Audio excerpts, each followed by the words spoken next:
আমি মনে করি যেটা কর্তৃপক্ষের অবহেলা, ফায়ার সার্ভিসের দুর্বলতা, রাষ্ট্রের দুর্বলতা এবং আমাদের মধ্যে কমিউনিকেশনের অভাবের কারণে এত বড় ক্ষতি হতে যাচ্ছে। আমার আপাতত বেশি টাকার শিপমেন্ট নেই। আমি যে শিপমেন্ট 2টা ইম্পোর্ট করছি সুইজারল্যান্ড থেকে, সেটা এখন দুবাইয়ের মধ্যে রয়েছে।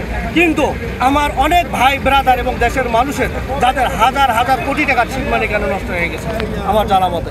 তো এইটা হবে কেন? এইখানে আপনার বলা চলে যে 50-এর অধিক আইটেম মালামাল থাকে। এখানে গার্মেন্টস ইন্ডাস্ট্রির কেমিক্যাল থাকে, এখানে ফেব্রিক্স থাকে, মেডিসিন প্রোডাক্ট থাকে, এখানে মনে করেন যে আপনার ওই যে মেডিকেল ইকুইপমেন্টের প্রোডাক্ট থাকে, এখানে মনে করেন যে আপনার বিভিন্ন বাইং হাউজের স্যাম্পল থাকে, এখানে ব্যক্তি পার্সন থাকে। অর্থাৎ আমার যতটুকু জানা মতে 50টার অধিক আইটেমের মালামাল এখানে রয়ে গেছে। শর্ত সাপেক্ষে আমদানি করা হবে এবং শর্ত ফিল আপ করে আনা হবে।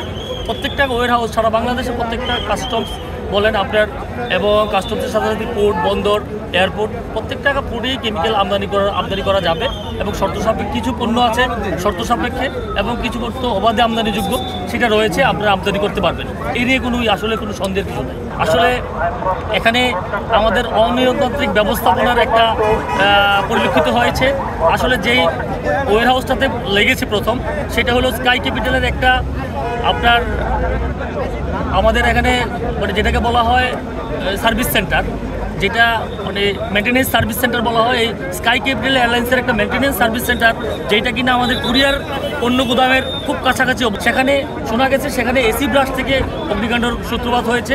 এসি ব্লাস্ট হোক আর ওয়েল্ডিং হোক, সেখানে আসলে এই জায়গাটাতে এই ব্যবস্থাপনার একটা দুর্বলতা। আর আপনি বলেছেন যে ফায়ার সার্ভিস, এখানে আমি শুনেছি যে ফায়ার সার্ভিস 24 ঘন্টা সার্ভিসের যে ফায়ার সার্ভিস রয়েছে তারাও কালক্ষেপণ করেছে, তারা অনেক সময় 1 ঘন্টা পরে এসেছে এবং তথাপি এবং বাইরের ফায়ার সার্ভিসগুলো আসার জন্য যে এখানে সিভিল এভিয়েশনের 8 নম্বর হ্যাঙ্গার গেট যেখানে অপেক্ষমান ছিল প্রায় আধা ঘন্টার বেশি, তারা ঢুকতে পারেনি সঠিক সময়ে।